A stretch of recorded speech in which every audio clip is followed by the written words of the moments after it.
day, friends. It's me, Jonah, and I want to thank Yarn Inspirations for sponsoring today's show and tell. And here's what I made. I made this Mad for Plaid blanket, and you can find the pattern on yarnspirations.com.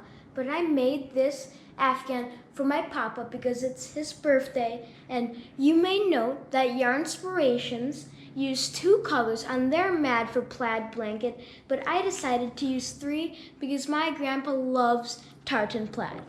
And my thing to tell you guys is, you guys just use the colors you have at home, because I happen to have these 3 beautiful colors at home, and I just experimented and it turned out beautifully.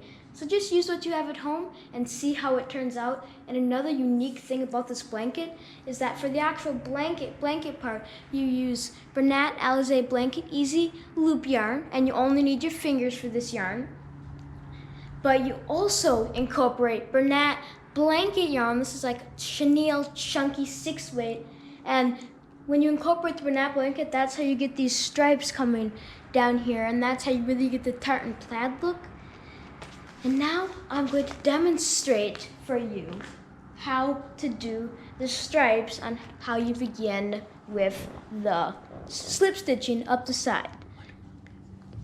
Okay, so what you do, you have to insert your hook right around here, but the hook I'm using is a 15 millimeter. You go right around this loop. You need this big hook so you can go through your stitches.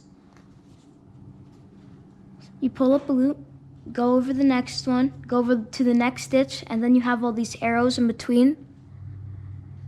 Catch the yarn, pull through, pull through. You see that?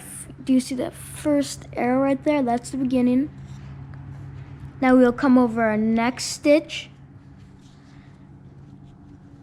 slip stitch. And I also made this Afghan slightly smaller because I want it to be a lap blanket for my papa. Now you pull through, come through this stitch, and this is why you use the big hook, because if you use the normal recommended 8 or 9, then it'll be really tight and bunch it together. But here you go.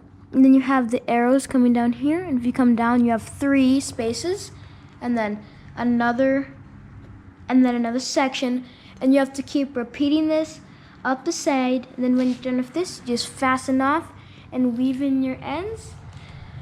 And yeah, this is just a very unique blanket when you incorporate Bernat blanket and Bernat Easy loop yarn. It makes a really fun and unique project. And goodbye and crochet away, friends.